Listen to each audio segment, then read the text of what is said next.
मंच पर उपस्थित केंद्र सरकार में मेरे साथी, मोबाइल और टेलीकॉम इंडस्ट्री से जुड़े सभी महानुभाव, सम्मानित अतिथिगण, देवियों और सज्जनों, इंडिया मोबाइल कांग्रेस के इस 7वें एडिशन में आप सबके बीच आना अपने आप में एक सुखद अनुभव है। 21वीं सदी की तेजी से बदलती हुई दुनिया में ये आयोजन करोड़ों लोगों का भाग्य बदलने की क्षमता रखता है।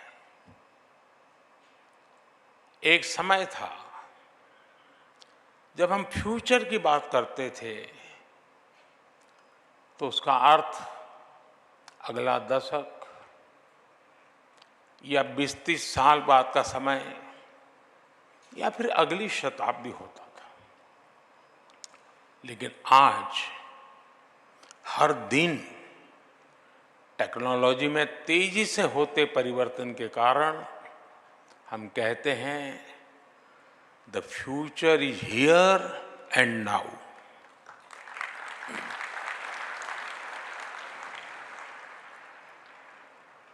अभी कुछ मिनट पहले मैंने यहाँ एग्जीबिशन में लगे कुछ स्टॉल्स देखे। इस एग्जीबिशन में मैंने उसी फ्यूचर की झलक देखी, चाहे टेलीकॉम हो, टेक्नोलॉजी हो या फिर कनेक्टिविटी, चाहे 6G हो, AI हो, साइबर सिक्योरिटी हो, सेमीकंडक्टर्स हो, ड्रोन या स्पेस सेक्टर हो, डीप सी हो, ग्रीन टेक हो या फिर दूसरे सेक्टर्स। आने वाला समय बिल्कुल ही अलग होने जा रहा है और ये हम सभी के लिए खुशी की बात है कि हमारी युवा पीढ़ी देश के भविष्य का नेतृत्व कर रही है। हमारी टेक रिवॉल्यूशन को लीड कर रही है। फ्रेंड्स, आपको याद होगा पिछले वर्ष हम यहाँ 5G रोल आउट के लिए इकट्ठा हुए थे। उस ऐतिहासिक कार्यक्रम के बाद पूरी दुनिया भारत को हैरत भरी नजरों से देख रही थी। आखिर भारत में दुनिया का सबसे फास्ट 5G रोल आउट हुआ था। लेकिन हम उस सफलता के बाद भी रुके नहीं।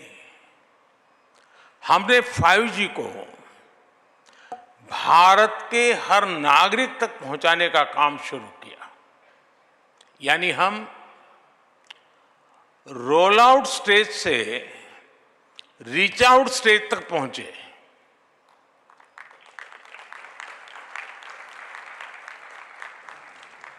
साथियों, 5G लॉन्च के 1 साल के भीतर ही भारत में करीब 4 लाख 5G बेस स्टेशंस बन गए हैं। इनसे देश के 97% शहरों और 80% से ज्यादा पॉपुलेशन को कवर किया जा रहा है। भारत में पिछले 1 वर्ष में मीडियन मोबाइल ब्रॉडबैंड उसकी स्पीड करीब करीब 3 गुना बढ़ गई है।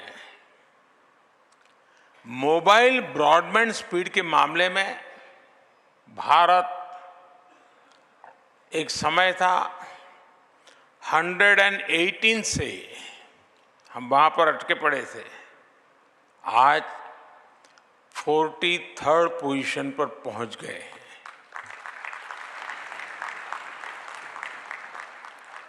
हम न सिर्फ भारत में तेजी से 5G का विस्तार कर रहे हैं, बल्कि 6G के क्षेत्र में भी लीडर बनने की दिशा में बढ़ रहे हैं। हमारे यहां 2G के समय क्या हुआ था, शायद नई पीढ़ी को पता नहीं होगा, लेकिन मैं इसका वर्णन नहीं करूंगा, वरना शायद मीडिया वाले उसी बात को पकड़ेंगे और किसी चीज को बताएंगे नहीं।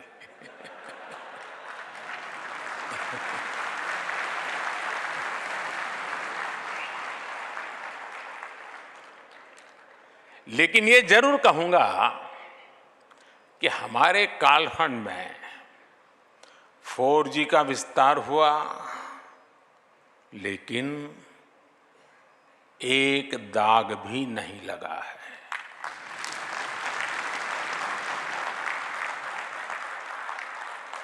मुझे विश्वास है कब 6G में भारत दुनिया को लीड करेगा।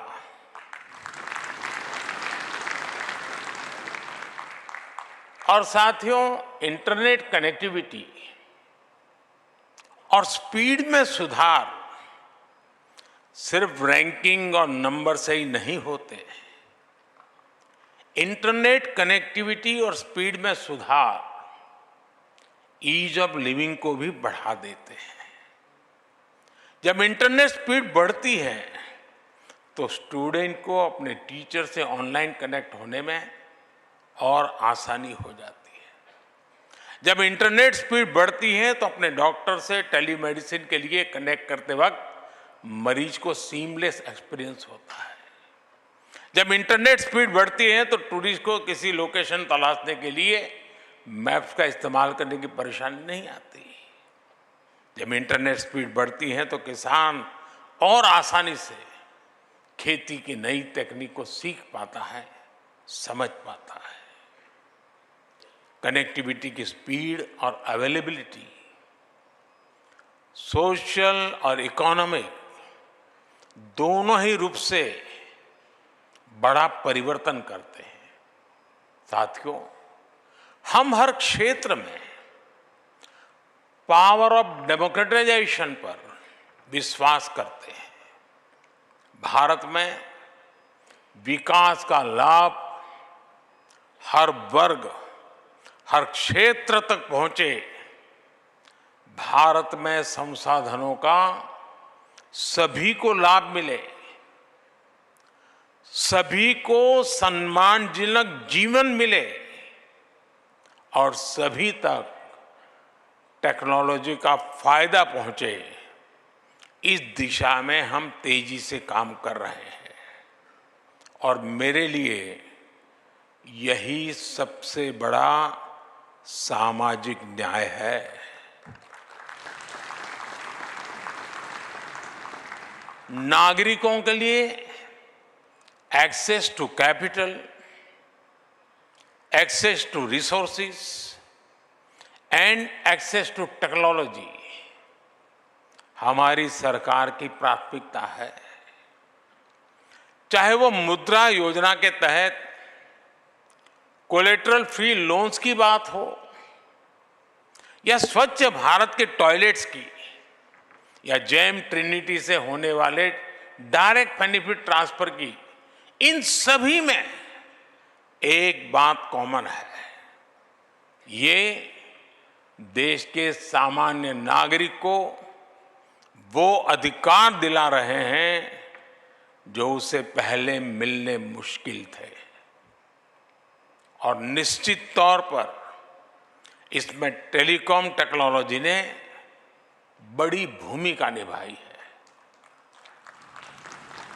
भारत नेट प्रोजेक्ट ने अब तक करीब 2 लाख ग्राम पंचायतों को ब्रॉडबैंड कनेक्टिविटी से जोड़ा है। हमारी अटल टिंकरिंग लैब्स के पीछे भी यही थॉट है। 10,000 लैब्स के जरिए हम करीब 75 लाख बच्चों को कटिंग एज टेक्नोलॉजी से जोड़ पाए हैं। मुझे विश्वास है कि एकेडमिक इंस्टीट्यूशंस में 100 5G यूज केस लैब्स शुरू होने के आज के अभियान से भी ऐसा ही एक व्याप बढ़ने वाला है। नई पीढ़ी को जोड़ने का एक बहुत बड़ा इनिशिएटिव है ये। किसी भी क्षेत्र से हमारे युवा जितना अधिक जुड़ेंगे, उस क्षेत्र के विकास की संभावना और उस व्यक्ति के विकास की संभावना उतनी ही अधिक होगी। ये लैब्स भारत के युवाओं को बड़े सपने देखने और उन्हें हासिल करने का विश्वास जगाती है। और मुझे पूरा भरोसा है कि हमारे युवा अपनी एनर्जी, अपने एंथुजियाज्म और अपनी स्पिरिट ऑफ एंटरप्राइज से मैं पक्का मानता हूं आपको सरप्राइज कर सकते हैं।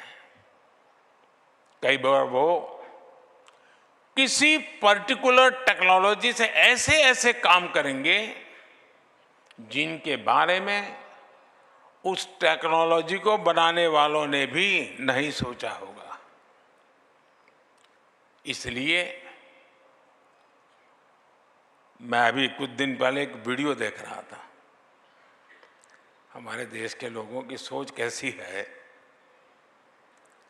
और ड्रोन का ये भी उपयोग हो सकता है।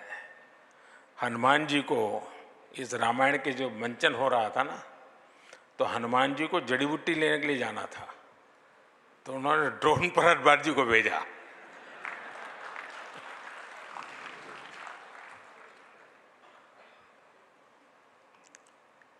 इसलिए ये अभियान हमारे नौजवानों में इनोवेशन कल्चर को बढ़ावा देने की दिशा में एक स्वागत योग्य कदम है। फ्रेंड्स, बीते कुछ वर्षों में भारत की सबसे महत्वपूर्ण सक्सेस स्टोरीज में हमारा स्टार्टअप इकोसिस्टम भी एक बहुत महत्वपूर्ण स्थान ले चुका है। क्यों, यहां स्टार्टअप वाले क्या कर रहे हैं? बहुत कम समय में हमने यूनिकॉर्न्स की सेंचुरी लगाई है और हम दुनिया के टॉप 3 स्टार्टअप इकोसिस्टम में से एक बने हैं।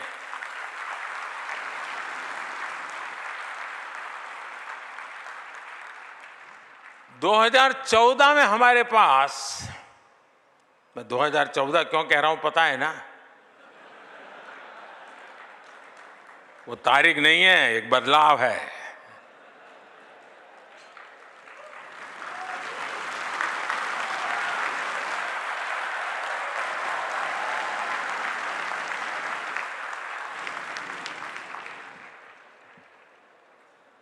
दो 2014 के पहले भारत के पास कुछ 100 स्टार्टअप थे, कुछ 100, लेकिन अब ये संख्या 1 लाख के आसपास पहुंच गई है।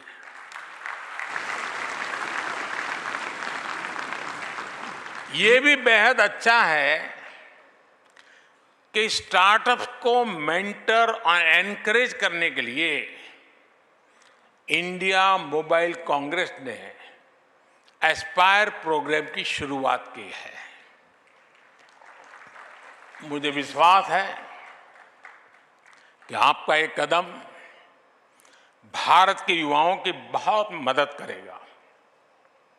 लेकिन साथियों, इस पड़ाव पर हमें ये भी याद रखना होगा कि हम कितना दूर आए हैं और इतना दूर किन परिस्थितियों के बाद आए हैं। आप 10-12 साल पहले के मोबाइल फोन्स को याद करिए। तब आउटडेटेड फोन की स्क्रीन घड़ी घड़ी हैंग हो जाती थी। ऐसा ही होता था ना? जरा बताइए ना। चाहे आप स्क्रीन को कितना भी स्वाइप कर लें, चाहे जितने भी बटन दबा लें, असर कुछ होता ही नहीं था। बराबर है ना? और ऐसी ही स्थिति उस समय सरकार की भी थी।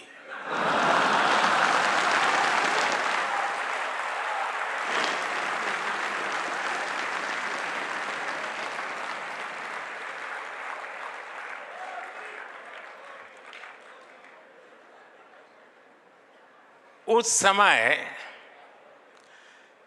भारत की अर्थव्यवस्था का, या कहें या तब की सरकार ही हैंग हो गए वाले मोड में थी।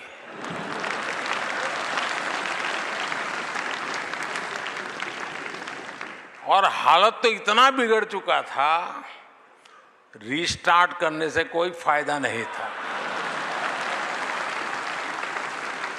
बैटरी चार्ज करने से भी फायदा नहीं था, बैटरी बदलने से भी फायदा नहीं था। 2014 में लोगों ने ऐसे आउटडेटेड फोन को छोड़ दिया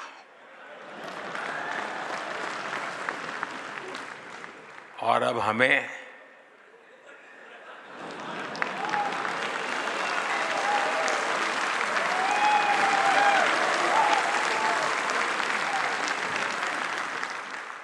सेवा करने का अवसर दिया। इस बदलाव से क्या हुआ वो भी साफ दिखता है। उस समय हम मोबाइल फोन्स के इंपोर्टर थे, आज हम मोबाइल फोन के एक्सपोर्टर है। तब मोबाइल मैन्युफैक्चरिंग में हमारी प्रेजेंस ना के बराबर थी, लेकिन आज हम दुनिया के दूसरे सबसे बड़े मोबाइल मैन्युफैक्चरर है। तब इलेक्ट्रॉनिक मैन्युफैक्चरिंग के लिए कोई क्लियर विजन नहीं था। आज हम इलेक्ट्रॉनिक मैन्युफैक्चरिंग में करीब 2 लाख करोड़ रुपए का एक्सपोर्ट कर रहे हैं। आपने देखा है कि गूगल ने भी हाल ही में ये घोषणा की है कि वो अपने पिक्सल फोन्स भारत में बनाएगा। सैमसंग के फोल्ड 5 और एप्पल के आईफोन 15 पहले ही भारत में बनना शुरू हो गया है। आज हम सबको इस पर गर्व है कि पूरी दुनिया मेड इन इंडिया फोन्स का इस्तेमाल कर रही है। साथियों, आज जरूरत है कि हम मोबाइल और इलेक्ट्रॉनिक मैन्युफैक्चरिंग में अपनी सफलता को और आगे बढ़ाएं।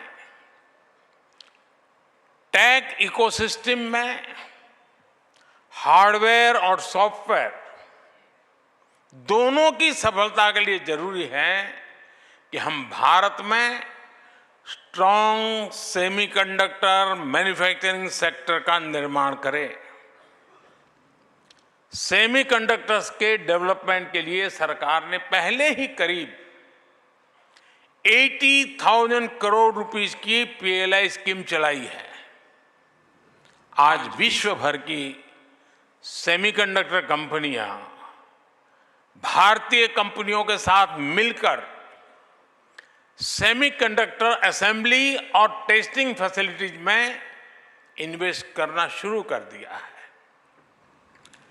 भारत का सेमीकंडक्टर मिशन सिर्फ अपनी डोमेस्टिक डिमांड ही नहीं, दुनिया की जरूरत पूरी करने के विजन पर आगे बढ़ रहा है। साथियों, विकासशील देश से विकसित देश होने के सफर को अगर कोई और तेज करता है तो वो है टेक्नोलॉजी।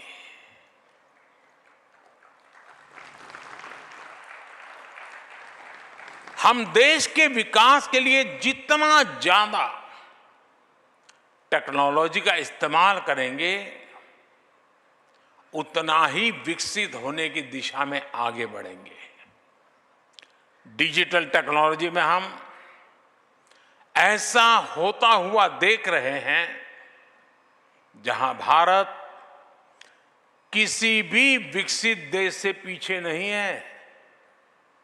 ऐसे ही हर सेक्टर में बदलाव लाने के लिए हम उसे टेक्नोलॉजी से जोड़ रहे हैं।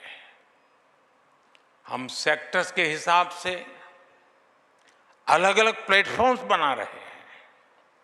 लॉजिस्टिक्स के लिए पीएम गति शक्ति national master plan, health care के लिए national health mission, agriculture sector के लिए एग्री स्टैक, ऐसे अनेक प्लेटफॉर्म बनाए गए हैं। साइंटिफिक रिसर्च क्वांटम मिशन और नेशनल रिसर्च फाउंडेशन में भी सरकार बड़े पैमाने पर इन्वेस्ट कर रही है। हम indigenous design and technology development को भी लगातार प्रमोट कर रहे हैं। मुझे ये जानकर भी खुशी हुई कि इंटरनेशनल टेलीकॉम यूनियन और इंडिया मोबाइल कांग्रेस साथ मिलकर innovation and entrepreneurship for SDGs विषय पर एक इवेंट कर रहे हैं।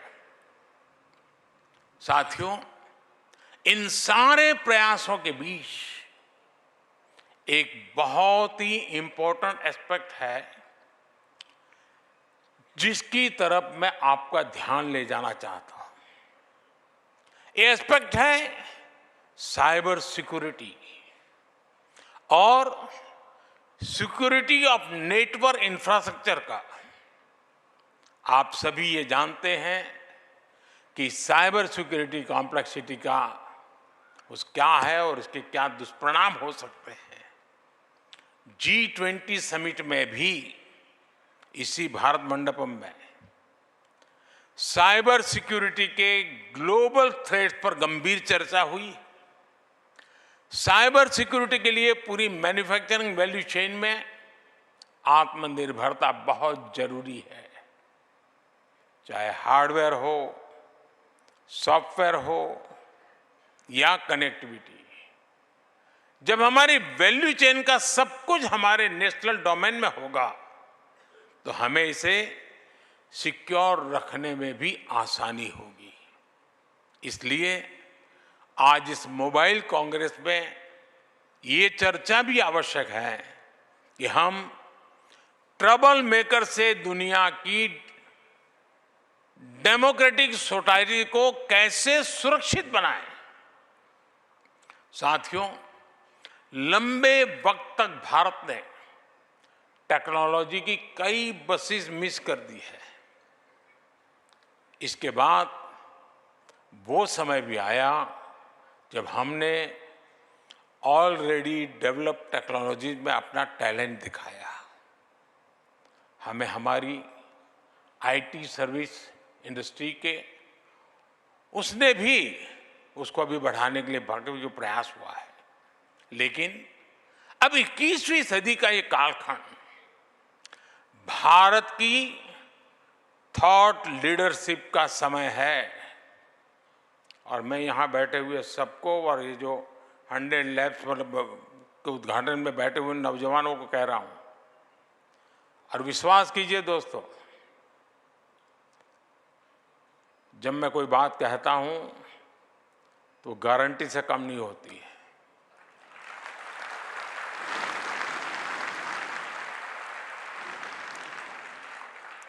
और इसीलिए मैं थॉट लीडर्स वाली बात कर रहा हूं। थॉट लीडर्स एक नए डायमेंशन बना सकते हैं जिसे बाद में दुनिया फॉलो करे। हम कुछ डोमेन्स में थॉट लीडर बने भी हैं, जैसे यूपीआई हमारी थॉट लीडरशिप का परिणाम है, जो आज डिजिटल पेमेंट सिस्टम में पूरी दुनिया का नेतृत्व कर रहा है। इवन कोविड के समय हमने कोविन का जो इनिशिएटिव लिया था, आज भी विश्व उसकी चर्चा करता है। ऐसा वक्त है कि हमें टेक्नोलॉजी के एक्सीलेंट एडॉप्टर और इम्प्लीमेंटर्स के साथ साथ टेक्नोलॉजी का थॉट लीडर भी बनना ही होगा। भारत के पास यंग डेमोग्राफी की ताकत है, वाइब्रेंट डेमोक्रेसी की ताकत है।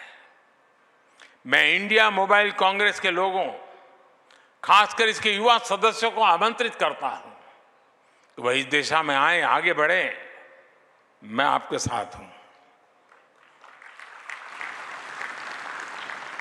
आज एक ऐसे समय में जब हम विकसित भारत बनने की दिशा में आगे बढ़ रहे हैं, थॉट लीडर्स के रूप में आगे बढ़ने का ये ट्रांजिशन पूरे सेक्टर में क्रांतिकारी परिवर्तन ला सकता है। और मुझे विश्वास है, और ये मेरा विश्वास आप लोगों की क्षमता के कारण है। मेरा विश्वास आपके सामर्थ्य पर है, आपकी क्षमता पर है, आपके समर्पण पर है। और इसलिए मैं कहता हूं कि ये हम कर सकते हैं, जरूर कर सकते हैं।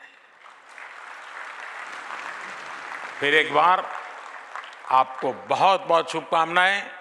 और मैं देश के, दिल्ली के, अगल बगल के इलाके के नौजवानों से आग्रह करूंगा कि वो भारत मंडपम में आए और ये जो एग्जीबिशन लगा है, जिसकी टेक्नोलॉजी में रुचि है, टेक्नोलॉजी भविष्य में जीवन में कैसे नए नए क्षेत्रों को छूने वाली है, उसको समझने के लिए ये बहुत बड़ा अवसर है। मैं सबसे आग्रह करूंगा, मैं सरकार के सभी विभागों से भी आग्रह करूंगा कि उनकी जो टेक्नोलॉजी की टीम हो वो भी यहाँ आकर इन चीज़ों को देखे। फिर एक बार आप सबको बहुत बहुत शुभकामनाएं। धन्यवाद।